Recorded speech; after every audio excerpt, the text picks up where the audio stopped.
on mine. So once I like, yeah, no, big boy, then y'all just fucking go crazy. You know what I'm saying? I got you, man. Would it be the shit? I'm gonna go nuts. If you could try to make it sound you gonna run on stage, start stand up and just start clicking. And when you start clicking, everybody just kind of and fuzz. When she try to run up, stop her. All right, here we go. Here we go. All right, I'm gonna be right here. So if y'all been recording already, not even delete, just start from the after this. All right, here we go. Here we go.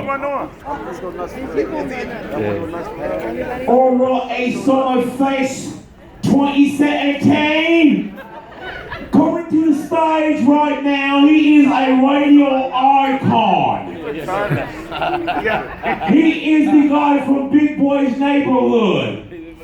A dynamite father, great husband. He was fondled by a lady on the boat yesterday that touched his penis. Ladies and gentlemen, give it up for Big Boy!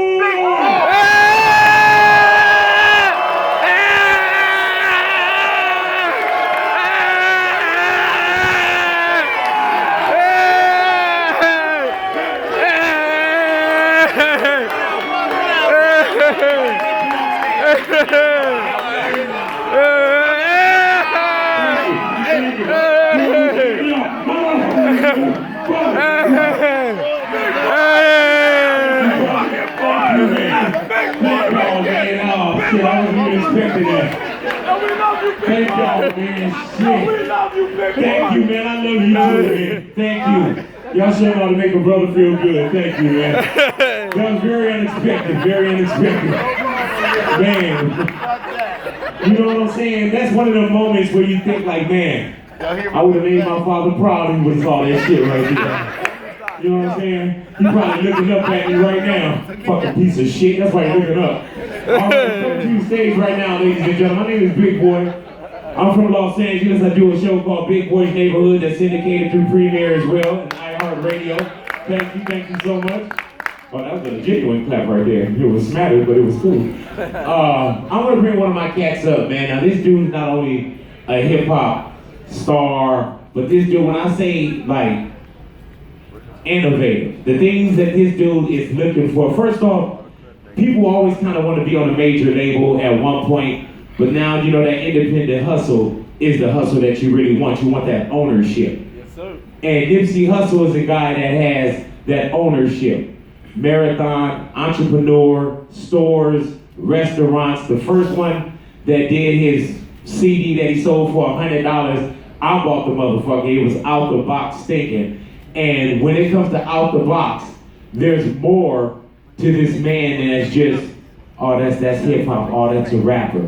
And when you guys get a chance to sit down and really see what this marathon and what this wave is that's about to come, that we all want to get a chance to enjoy as well. It's going to be a ride that's going to take a lot of us into the future. So, if I may, and he's probably standing over here, but y'all have to give him the same shit already. You put a big water down. Give him his, but don't give him all that shit. You know what I mean? We love you, big boy. Don't give him that though. You know what I'm saying? Like just lock up on him. You know, that's it. Just do one of these on him. All right. Coming to the stage right now, ladies and gentlemen, my partner, straight from the West Coast, but we ain't tripping. Give it up for Nipsey Hussle. Look how he walking. Look how he walk. Go on. Let's go, Nip. Yeah, right now, man, before we make this other intro. This is Nipsey Hussle, ladies and gentlemen. Give it up for Nip. What's up? Yeah, what's cracking? Man, I'm ready to see what we about to see right now, man. I'm ready to see what we about to see. You gotta introduce my CTO and my business partner, Idris Sandu. Y'all clap it up for Idris Sandu. I'm gonna give you guys the floor, man, because this is a journey that I want to look at as well.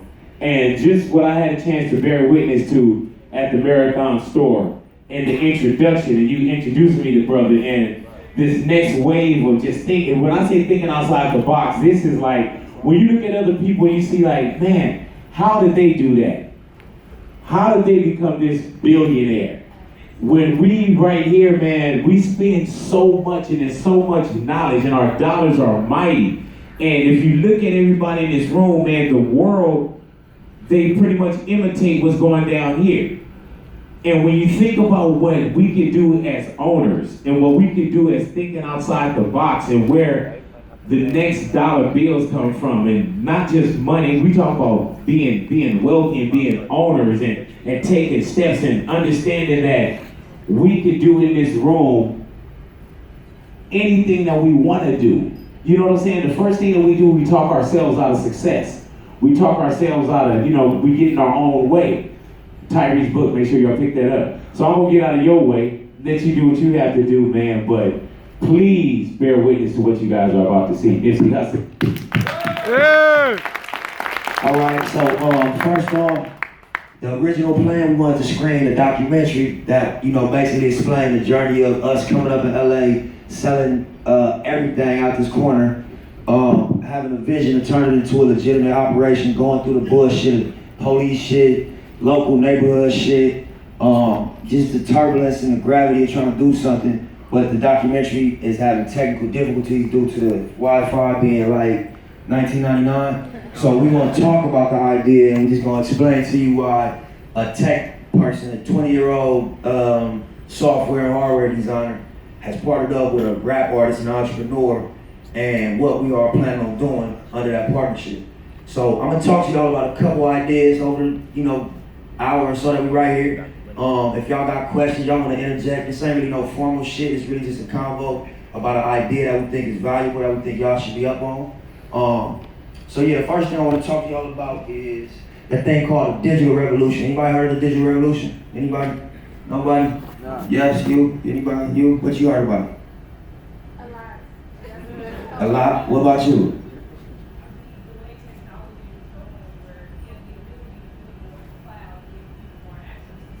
Right.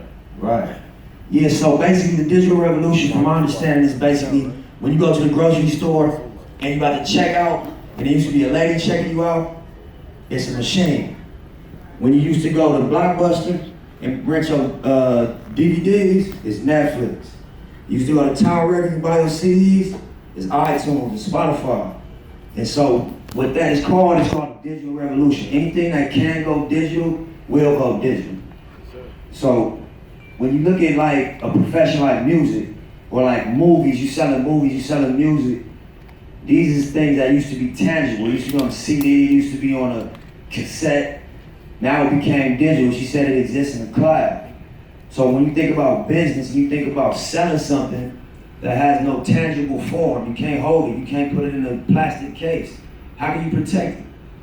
So then you see Napster, you see all these bootlegs, you see the record labels tanking, you see Netflix, you see Blockbuster go out of business, you see Tower Records collapse, you see all the traditional retail collapse, and everybody in the music industry scratching their head.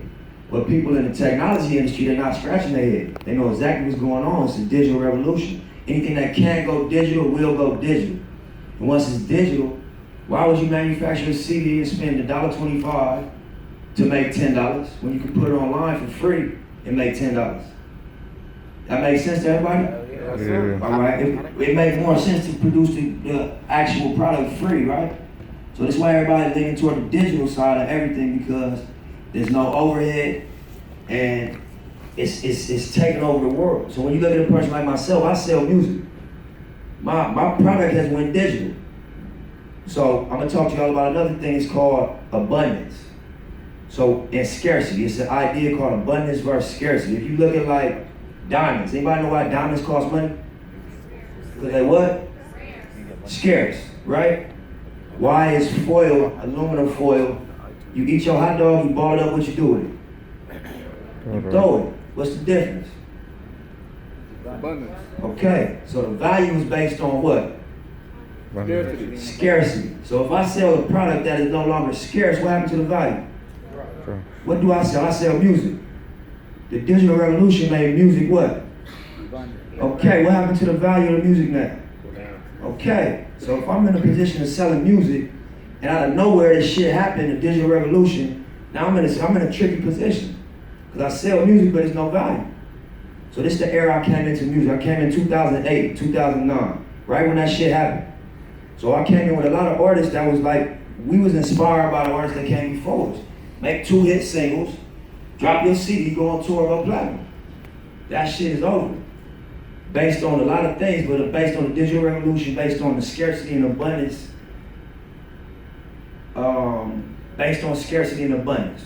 So when you're looking at, I came in, like I said, 09, 010, you know, the model switched. It became give the music away, go on tour, sell some merch. That became a new model. If you pick the artists that survived through that era, it's the niggas that could build their touring up. It's the niggas that created a little side product outside of the music. But if you go to the actual, take that a level deeper, what was they doing by doing that? We moved our cash register. We stopped cashing out on music, we moved it on to a tangible product, clothes, a tangible product, concert experience. You can't bootleg the experience. You can't bootleg the shirt. You can make a fake version, but you can't download the shirt. The shirt is not a victim of the digital revolution. So that's why we didn't have to. I mean, we didn't know this consciously, but out of necessity and survival, we had to adjust our business models as rappers. Otherwise, we're not gonna survive. Because the albums that went, you gotta go tour, you gotta go build a fan base. The model switch. You can't just drop like you used to. We used to just get a song off the radio, like the picture, like the video, and you check it out. That shit over. You can listen for free. It's a lot of things happen. So when you ask why I'm sitting up here with a tech person, somebody that develops tech, somebody that develops hardware, is because I saw through my experience what's going on. The music is abundant.